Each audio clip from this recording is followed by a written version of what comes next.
Sarah McMillan and Daniel Carter looked like the perfect newlyweds. She, a kind-hearted nurse with a gentle smile.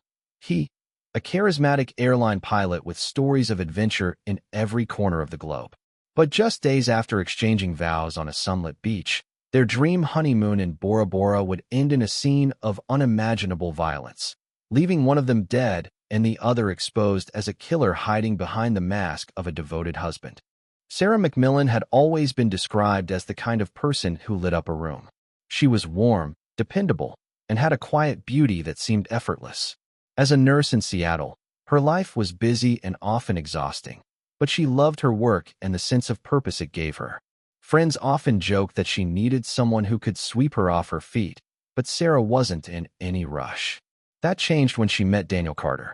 He was tall, broad-shouldered, and carried himself with the quiet confidence of someone used to commanding attention.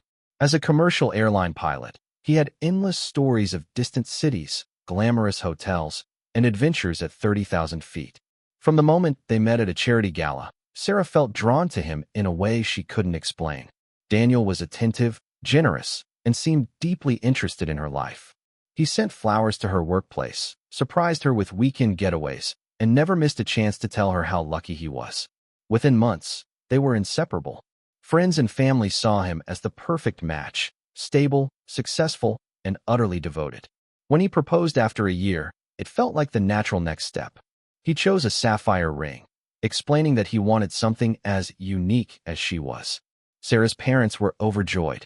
Their wedding was everything she had dreamed of: white sand, ocean waves, and laughter under strings of twinkling lights. Daniel spared no expense, insisting that they start their life together with unforgettable memories. The honeymoon was set for Bora Bora, a paradise she had only seen in travel magazines. As they boarded the plane, Sarah felt certain she was stepping into the happiest chapter of her life. She had no reason to imagine that her dream would turn into a waking nightmare. The flight to Bora Bora felt like something out of a movie. From their seats in first class, Sarah watched the clouds drift by while Daniel pointed out the islands they passed over, his pilot's knowledge making the trip seem even more magical. When they arrived, the island air was warm and heavy with the scent of flowers. The resort welcomed them with leis and tropical drinks, escorting them to an overwater villa that looked like it had been pulled from a postcard. Glass panels in the floor revealed the turquoise lagoon below, and a private deck offered uninterrupted views of the horizon. Sarah was in awe, snapping photos of every detail to share with friends back home.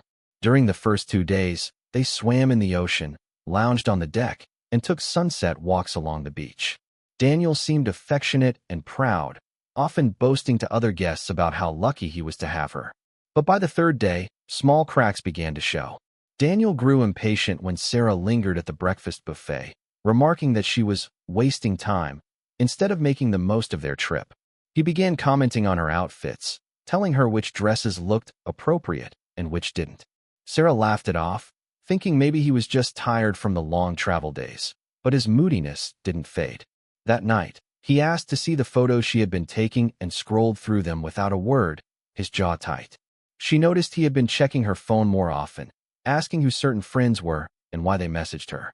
It was subtle enough that she didn't feel alarmed, but something in the way he watched her made her uneasy. The paradise she had envisioned suddenly felt a little less perfect.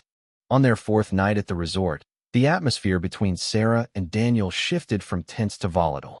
That evening, guests dining at the beachfront restaurant noticed the couple leaving early, Daniel walking several steps ahead while Sarah trailed behind. When they reached their villa, resort staff passing by later recalled hearing raised voices and the sound of something heavy striking a wall. Minutes later, Sarah was seen alone on the wooden walkway leading from the villa, her eyes red and her face pale. She lingered near the water's edge before slowly returning inside.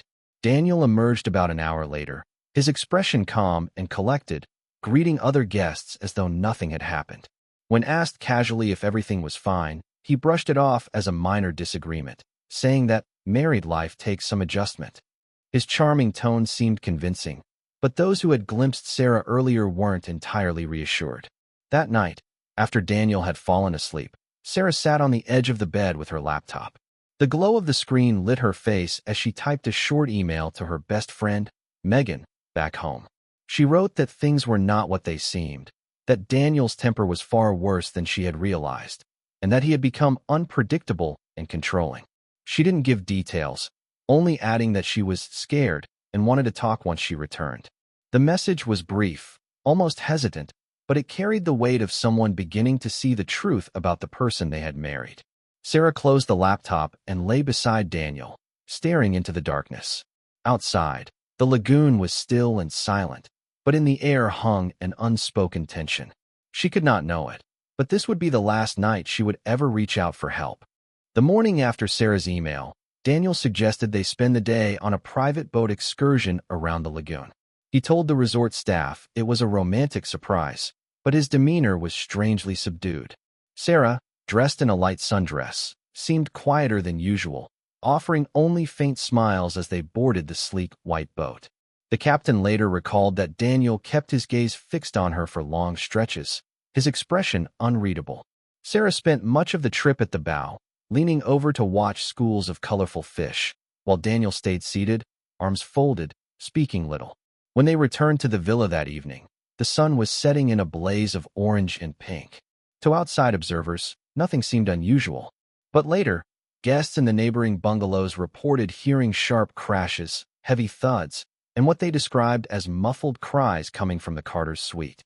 One guest thought it sounded like furniture being overturned, followed by a chilling silence. By morning, Sarah was nowhere to be seen.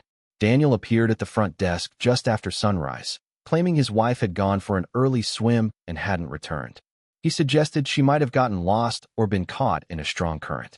His voice was steady, almost rehearsed, and he insisted there was no cause for alarm.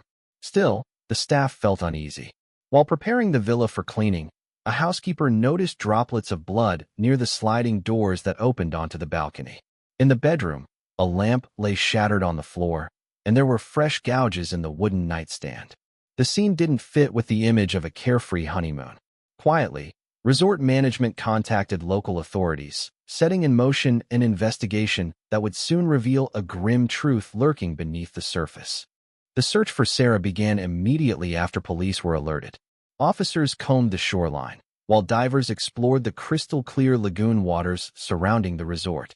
Word of her disappearance spread quickly among guests, many of whom had seen the couple together only hours before.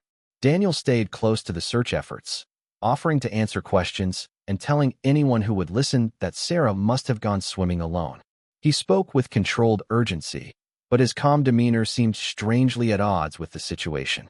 Late that afternoon, a local fisherman spotted something unusual near a cluster of rocks not far from shore.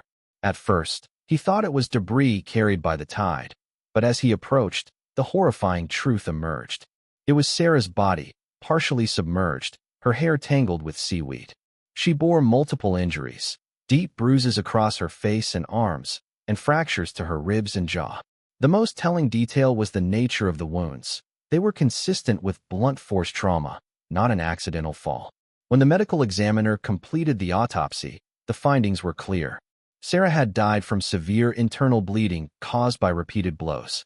There was no water in her lungs, meaning she had been dead before entering the water. Investigators began to re-examine Daniel's story, now viewing him as the primary suspect. Forensic teams processed the villa, discovering Sarah's blood on the balcony railing, the broken lamp, and the nightstand. Even more damning, traces of her blood were found on the collar of one of Daniel's shirts, which appeared hastily washed. The carefully crafted image of a grieving husband began to fracture under the weight of physical evidence. What had seemed like a tragic accident was now clearly something far darker, cold-blooded murder. With the evidence mounting, Daniel was taken into custody for questioning. At first, he maintained his composure, insisting that Sarah's death was a tragic accident and that he had nothing to hide. He repeated the same story he had told from the beginning, that she had gone swimming alone and never returned. But when confronted with the forensic findings, his mask of control began to slip. Investigators presented photos of the bloodstains in the villa, the injuries on Sarah's body, and the shirt with her DNA. His confident tone faltered, his answers becoming shorter and less certain. After hours of interrogation, Daniel's defenses finally broke. He admitted there had been a violent argument on the night of Sarah's death. He claimed she had told him she wanted to end the marriage, only days after their wedding. Overcome by rage and jealousy, he struck her repeatedly, the blows escalating until she collapsed.